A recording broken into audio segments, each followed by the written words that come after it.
अस्सलाम वालेकुम everyone, welcome to नसीब कोड स्टूडियो, जहां आप सीखते हैं आईटी एंड सीएस के स्किल्स बिल्कुल इजी एंड प्रैक्टिकल वे में। चलिए अब सीखते हैं कि वेबसाइट के ऊपर इमेजेस को कैसे मार्क किया जाता है और कैसे इंसर्ट किया जाता है with the help of HTML। तो इसके लिए हमारे पास यहाँ पे इमेजेस का होना लाजमी है। तो मेरे पास यहाँ पे दो इमेजेस है। पहले के डिस्क्रिप्शन और नोट्स में फ्री के रिसोर्सेज मिल जाएंगे, जहाँ से आप फ्री के इमेजेस डाउनलोड कर सकते। तो इसके लिए हम ब्राउजर की तरफ चले जाते हैं और ब्राउजर में अगर आप सिंपल सर्च करते हैं फ्री इमेजेस, तो यहाँ पे डिफरेंट टाइप के आपको रिसोर्सेज मिल जाएंगे, वेबसाइट्स और टूल्स मिल जाएंगे जो आपको फ्री और प्रीमियम दोनों टाइप के इमेजेस प्रोवाइड करके दे रहे होते हैं। तो इनमें से किसी भी एक रिसोर्सेज पे आपने क्लिक करना है। क्लिक करने के बाद इस टाइप का इंटरफेस आपको मिल जाएगा। जैसे कि यहाँ पे मैंने इस वाले साइड पे क्लिक किया है तो इसका इंटरफेस कुछ यूँ हमें मिलेगा और ये हमें डिफरेंट टाइप के यहाँ पे vectors, photos, videos, editable images और इसके बाद और भी डिफरेंट टाइप के ये इमेजेस के ऑप्शंस और ग्राफिकल ऑप्शंस आपको दे रहा होता है, जैसे कि motion graphics, templates, bundles, एसवीजीज, PNGs, पीएसडीज। तो इनमें से जिस टाइप का भी आपको इमेज चाहिए तो इस सिंगल टूल में आपको ये सभी टाइप के चीज़ें मिल जाएंगे। और इस साइड पे आपको फोटोज़ के लिए बटन मिल रहा होगा, इस पे जैसे हम क्लिक करेंगे तो यहाँ पे भी आपको डिफरेंट टाइप के ऑप्शंस मिल जाते हैं। अगर आपको फ्री के वीडियोस चाहिए होंगे तो यहाँ से फ्री के वीडियोस भी डाउनलोड कर सकते हो। जैसे कि मुझे प्रोग्रामिंग के रिलेटेड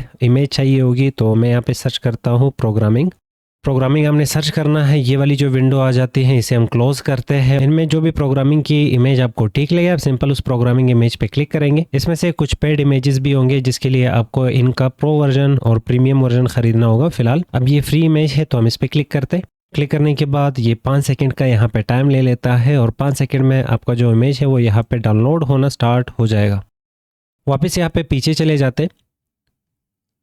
आपको जो भी इमेज चाहिए होगा सिंपल आप इस पे पॉइंटर लेके जाओगे भी आपको यहाँ पे दिख जाएगा कि इसमें फ्री का आइकन नहीं आ रहा और इसमें फ्री का आइकन आ रहा है, तो इसका मतलब ये वाला जो इमेज है ये फ्री होगा। इन रिसोर्सेज को विजिट करके अपने हिसाब से कुछ इमेजेस आप डाउनलोड कर लें और जो स्टेप्स मैं फॉलो कर रहा हूँ उन स्टेप्स के बेस पे आप ये इमेजेस वेबसाइट के ऊपर लगा लें। अगर आप सर्च करते हैं pixels.com तो इस वेबसाइट में आप फोटोज़ और वीडियोस दोनों डाउनलोड कर सकते हो। फिलहाल हम यहाँ पे फोटोज़ और इमेजेस इंसर्ट करना सीख रहे हैं। फोटोज़ पे क्लिक करने के बाद यहाँ पे हम सर्च करते हैं कोई भी एक इमेज, जैसे कि मैं यहाँ पे लिख लेता हूँ नेचर इमेजेस, या तो सिर्फ नेचर सर्च करेंगे, ज़ाहिर बात है आगे फोटो सेलेक्ट किया है तो नेचर के ही इमेजेस हमें मिलने वाले। अब जिस इमेज पे भी आप पॉइंटर लेके जाओगे तो इसके लिए आपको यहाँ पे डाउनलोड का बटन मिल जाएगा। डाउनलोड पे क्लिक करेंगे और हमें सिर्फ थैंक्स कहना है उस शख्स को जिस शख्स ने ये इमेज हमें फ्री में दिया होगा। जैसे कि यहाँ पे हमें थैंक्स कहना होगा पिक्साबे वालों को और इसके बाद इसे क्लोज करते हैं और इमेज यहाँ पे डाउनलोड हो चुका होगा। इमेजेस को डाउनलोड करने के बाद नेक्स्ट स्टेप होगा कि उन इमेजेस को हमें कोड वाले सेक्शन पे जहाँ पे हम कोड कर रहे हैं उस वाले फोल्डर में लेके आना है। तो यहाँ पे फोल्डर वाला आइकन आपको मिल जाता है, या तो इमेज पे क्लिक करोगे, डाउनलोड सेक्शन पे भी क्लिक करोगे, आपको इमेजेस आपके दिख जाएंगे। तो यहाँ पे ये 4 इमेजेस होंगे, इन 4 इमेजेस को हम सेलेक्ट करते हैं।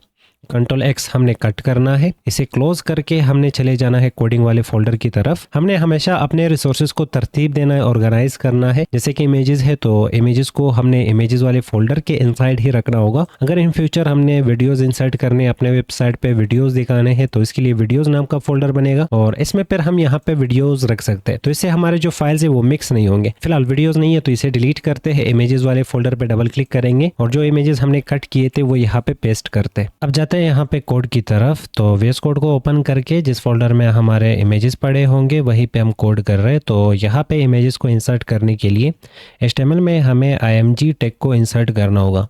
तो लिखेंगे img, इमेज हमारा हेल्प कर रहा होता है तो एंटर करेंगे। तो img के साथ और इमेज टैग के साथ आपको यहाँ पे 2 टाइप के एट्रीब्यूट्स मिल जाएंगे। एक SRC स्टैंड्स फॉर सोर्स और एक होगा अल्टरनेट और alt मीन्स अल्टरनेटिव टेक्स्ट। अब SRC में हम हमेशा इमेज का लोकेशन, इमेज का जो भी सोर्स होगा कि इमेज कहाँ पे पड़ा है उसका एड्रेस, इमेज का नाम क्या है और उसका एक्सटेंशन क्या है, वो चीज़ें हम यहाँ पे बता रहे होते हैं। जैसे कि फिलहाल हमारे पास यहाँ पे जो इमेजेस है वो इमेजेस वाले फोल्डर के इनसाइड आ रहे, तो हम यहाँ पे स्लैश लगाते।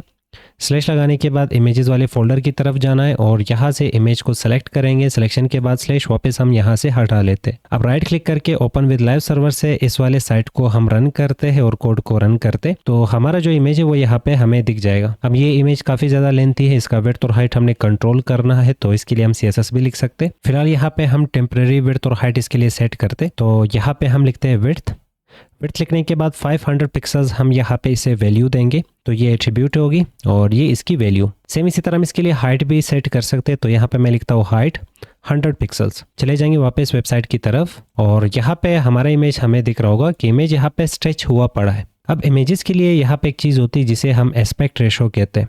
एस्पेक्ट रेशो मीन्स कि अगर आप स्क्रीनशॉट लेते हैं या तो किसी भी इमेज को क्लिक करते हैं कैमरे के थ्रू, तो उस इमेज का कुछ विड्थ और उस इमेज का कुछ हाइट सेलेक्ट हो जाता है। अब उस विड्थ और हाइट में जब भी आप इमेज को देखोगे तो इमेज बिल्कुल ठीक दिख रहा होता है। पर अगर आप हाइट और विड्थ को छेड़ोगे, जैसे कि आपने विड्थ को कम कर लिया और हाइट को ज़्यादा कर लिया और एस्पेक्ट रेशो को बिगाड़ लिया, तो आपका इमेज कुछ इस टाइप का स्ट्रेच हो जाता है और कुछ इस तरह से अजीब दिखने लगता। अब इमेज को ठीक करने के लिए या तो सिर्फ आपको विड्थ सेट करना होगा या तो सिर्फ और सिर्फ आपको हाइट सेट करना होगा। अब ब्राउज़र भी यहाँ पे जानता है कि एस्पेक्ट रेशो क्या होती है, तो जब भी आप सिर्फ विड्थ सेट कर रहे हो तो विड्थ के अकॉर्डिंगली हाइट सेट हो रहा होता है, और अगर आप सिर्फ हाइट सेट करते हो तो हाइट के अकॉर्डिंगली विड्थ सेट हो रहा होता है और इमेज कभी भी इस तरह ख़राब नहीं दिखेगा। तो चले जाते हैं वापस यहाँ पे कोड की तरफ और मैं यहाँ पे हाइट को हटा लेता हूँ। हाइट को डिलीट करने के बाद और हाइट एट्रीब्यूट हटाने के बाद चले जाएंगे वापस वेबसाइट की तरफ, तो हमारा इमेज यहाँ पे बिल्कुल ठीक हो जाएगा। इमेज को इंसर्ट करने के लिए वापस यहाँ पे हम IMG और फिर स्लैश लगा लेंगे। यहाँ पे चले जाएंगे इमेजेस की तरफ और कोई भी एक इमेज सेलेक्ट करेंगे अपने रिसोर्सेज में से, और इमेज का जो स्टार्टिंग स्लैश है इसे वापस हम हटा लेते हैं। हटाने के बाद वापस आ जाएंगे वेबसाइट की तरफ, तो इमेज हमें दिख जाएगी और इमेज का विड्थ और हाइट भी हमें सेट करना होगा। तो कोड की तरफ आके इस दफ़ा इस इमेज को हाइट देंगे और विड्थ इस हाइट के अकॉर्डिंग सेट हो रहा होगा, क्योंकि विड्थ हम सेट नहीं करेंगे, सिर्फ हाइट देंगे ताकि एस्पेक्ट रेशो को फॉलो किया जाए। तो हाइट यहाँ पे रखते हैं 300 पिक्सल्स। अब जब भी इमेजेस हम कुछ इस टाइप से इंसर्ट करते हैं तो इस टाइप के इमेजेस को हम रिलेटिव इमेजेस कह रहे होते हैं। रिलेटिव मीन्स जिस फाइल में हम कोड कर रहे हैं उसी फाइल के स्टोरेज को यहाँ पे इमेजेस यूज कर रहे हैं। तो जहाँ पे कोड वाला फाइल पड़ा है उसी कंप्यूटर में उसी स्टोरेज में इमेजेस पड़े हैं, तो ये दोनों एक दूसरे के रिलेटिव हो गए। तो इमेज को डाउनलोड करके वेबसाइट के ऊपर लगाना, तो इस टाइप के इमेजेस को हम रिलेटिव इमेजेस या तो रिलेटिव मीडिया कह रहे होते हैं। पर हम यहाँ पे ऑनलाइन किसी वेबसाइट से लिंक उठा के भी वेबसाइट के ऊपर इमेजेस को दिखा सकते हैं। जैसे कि मान लें आपने इमेज को डाउनलोड नहीं करना पर कहीं और से लोड करना है, तो इसके लिए चले जाएंगे हम यहाँ पे ब्राउजर की तरफ और यहाँ पे मैं सर्च करता हूँ नेचर इमेजेस फ्री, और आप सिंपल सर्च कर ले जिस टाइप का भी आपको इमेज चाहिए होगा। तो हम यहाँ पे इमेजेस पे क्लिक करते हैं। क्लिक करने के बाद इनमें से जो भी इमेज आपको ठीक लगे, जो इमेज आपको अपने वेबसाइट पे लगाना था, उस इमेज पे आपने क्लिक करना है। क्लिक करने के बाद इमेज पे आप राइट क्लिक कर ले, आपको यहाँ पे एक ऑप्शन मिलेगा कॉपी इमेज एड्रेस। हमने इस इमेज का एड्रेस यहाँ से कॉपी करना है और एड्रेस यहाँ पे टॉप पे भी आपको मिल जाएगा, ये एड्रेस भी आप यहाँ से कॉपी कर सकते हैं। चले जाएंगे वापस हम यहाँ पे कोड की तरफ और वही सेम प्रोसेस रहेगी। IMG से हम यहाँ पे इमेज को इंसर्ट कर रहे होते और जो भी लिंक हमने कॉपी किया था वो लिंक यहाँ पे पेस्ट करते और इसका यहाँ पे हाइट हम कंट्रोल करते। तो हाइट में यहाँ पे रख लेता हूँ 300 पिक्सल्स। अगर आपने इमेज को डाउनलोड नहीं किया पर कुछ इस तरह से इमेज को कहीं और से लोड कर रहे हो तो इस टाइप के इमेजेस को हम एब्सोल्यूट इमेजेस या तो फिर एब्सोल्यूट लिंक्स कह रहे होते हैं। यहाँ पे कुछ SEO टिप देख लेते हैं कि जब भी हम इमेजेस को इंसर्ट करते तो सबसे पहला काम कि हमें इन इमेजेस का जो नाम है वो डिस्क्रिप्टिव रखना है। डिस्क्रिप्टिव मीन्स कि जिस टाइप का इमेज होगा उसी टाइप का हमने इसका नाम रखना है ताकि सर्च इंजन को अच्छे से समझ आ जाए कि ये वाली जो इमेज है वो किस टाइप का है।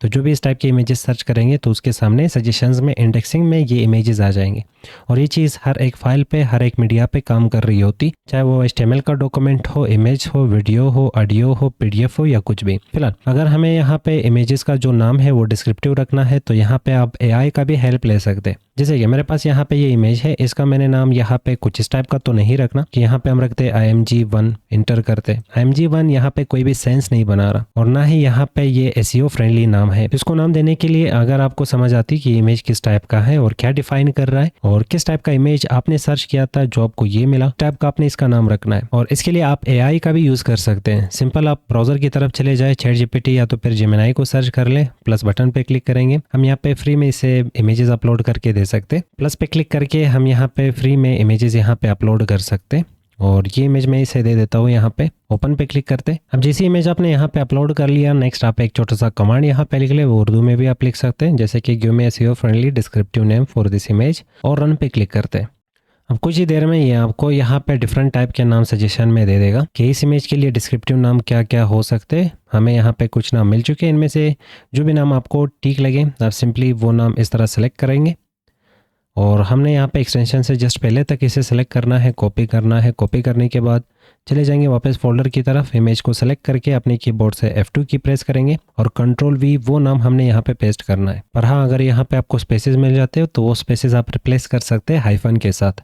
जैसे कि इस नाम में हमें कोई भी स्पेस इस वक्त नहीं दिख रहा, इंटर करते तो ये नाम यहाँ पे SEO फ्रेंडली हो चुका है और ये इजीली यहाँ पे सर्च इंजन को भी समझ आएगा। इसमें डिफरेंट टाइप के हमने कीवर्ड्स कवर कर लिए। सेम इसी तरह आपने जितने भी इमेजेस अपने वेबसाइट पे लगाने हैं उनको कुछ इस टाइप के डिस्क्रिप्टिव नाम दे देने, ताकि सर्च इंजन आपके इमेजेस को अच्छे से समझ सके। दूसरा टिप कि जब भी हम इमेज को इंसर्ट करते हैं तो हम लिखते हैं IMG, और सोर्स में हम यहाँ पे इमेज का सोर्स दे रहे होते हैं। जैसे मैं यहाँ से कोई भी एक इमेज सेलेक्ट करता हूँ, सिलेक्शन के बाद हम यहाँ से स्लैश हटा लेते हैं। अब ये इमेज तो सोर्स में हम दे चुके कि इसका ये लोकेशन रहेगा और ये इसका नाम रहेगा और ये इसका एक्सटेंशन। और नेक्स्ट हमें यहाँ पे आल्ट नाम का एट्रीब्यूट मिल जाता, इसे हम अल्टरनेटिव टेक्स्ट के लिए यूज़ करते, और ये ऑप्शनल होता पर हाईली SEO की तरफ से रिकमेंड किया जाता कि आपने हमेशा इमेज को आल्ट के थ्रू डिस्क्राइब करना है।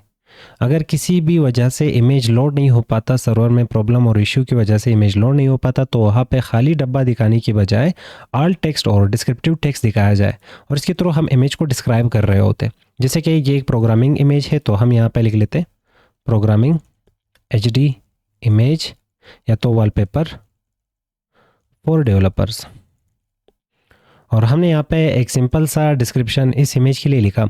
अगर आपको फिर समझ नहीं आ रहा कि डिस्क्रिप्शन कैसे मैं यहाँ पे इमेजेस के लिए सिलेक्ट कर लूँ, तो ये इमेज उठा के AI को दे दो और उसको बता दो कि इसके लिए मुझे अल्टरनेटिव टेक्स्ट दे दो, तो AI आपका हेल्प करेगा अल्टरनेटिव टेक्स्ट जनरेट करने में। यहाँ पे एक वेबसाइट है, अगर सिंपल आप इस वेबसाइट को विजिट करते, फिलहाल मेरे कंप्यूटर में सर्वर यहाँ पे इमेजेस लोड नहीं कर पा रहा, पर यहाँ पे हमें खाली डब्बे नहीं दिख रहे, हमें डब्बों के ऊपर, और इसी टेक्स्ट को हम अल्टरनेटिव टेक्स्ट कहते हैं। और यही टेक्स्ट यहाँ पे डिफाइन कर रहा है कि जो इमेज सर्वर की तरफ से आ रहा था और वो इमेज किसी वजह से यहाँ पे लोड नहीं हो पाया, वो इमेज किस टाइप का था, तो ये टेक्स्ट हमें वो इमेज डिस्क्राइब करके दे रहा होता है। और इजीली हम यहाँ पे इस टेक्स्ट को रीड करके भी समझ जाएंगे कि ये इमेज जो लोड नहीं हो पाए वो किस टाइप का इमेज था। अल्टरनेटिव टेक्स्ट यहाँ पे डिफाइन कर रहा होता है इमेज को, तो इसके थ्रू भी आप अपने इमेजेस को SEO फ्रेंडली बना सकते हो और ब्राउजर को समझा सकते हो कि ये इमेज किस टाइप का था। जिन लोगों को विजुअल्स की प्रॉब्लम होती, जो कि इमेजेस को देख नहीं सकते, वो वेबसाइट को रीड करने के लिए स्क्रीन रीडर का यूज करते हैं। अब स्क्रीन रीडर के थ्रू भी यहाँ पे अल्टरनेटिव टेक्स्ट को रीड किया जाता और बताया जाता उन लोगों को कि ये इमेज किस टाइप का था। जब भी वेबसाइट के ऊपर हमने इमेज लगानी हो, आल्ट एट्रीब्यूट को हमने नहीं भूलना, क्योंकि ये 3 टाइप के आपके फायदे कर रहा होता। सबसे पहले सर्वर की तरफ से अगर इमेज लोड नहीं हो पाता, तो यही आल्ट टेक्स्ट होता है वेबसाइट के ऊपर दिखाने के लिए वो इमेज जो लोड नहीं हो पाया वो किस टाइप का इमेज था। अगर किसी को विजुअल्स के प्रॉब्लम्स थे, तो यही आल्ट टेक्स्ट उसके लिए रीड किया जाता है कि इमेज किस टाइप का है, और SEO को आपका जो इमेज है उसे समझाने के लिए भी यही आल्ट टेक्स्ट का यूज किया जाता। तो मैं यहाँ पे बाकी जो इमेजेस है वो सेलेक्ट करके डिलीट कर लेता हूँ, और हमें यहाँ पे ब्राउज़र के ऊपर सिर्फ ये एक ही इमेज दिखने वाला, और ये इमेज हमें यहाँ पे दिख रहा है, पर इसका विड्थ और हाइट हम कम कर लेते हैं ताकि इमेज प्रॉपर दिखे। फिलहाल ये इमेज हमें दिखाया जा रहा, पर आल्ट टेक्स्ट नहीं दिख रहा। आल्ट टेक्स्ट हमने यहाँ पे दिया है। अब इसके यहाँ पे जो सोर्स है इसमें हम एक गलती कर लेते, जैसे कि यहाँ पे हम स्पेस हटा लेते। स्पेस हटाने के बाद यहाँ पे हमें अल्टरनेटिव टेक्स्ट के थ्रू ये पता चल रहा है कि इमेज किस टाइप का था। तो जब भी इमेज लोड नहीं हो पाती तो वहाँ पे अल्टरनेटिव टेक्स्ट दिखाया जाता।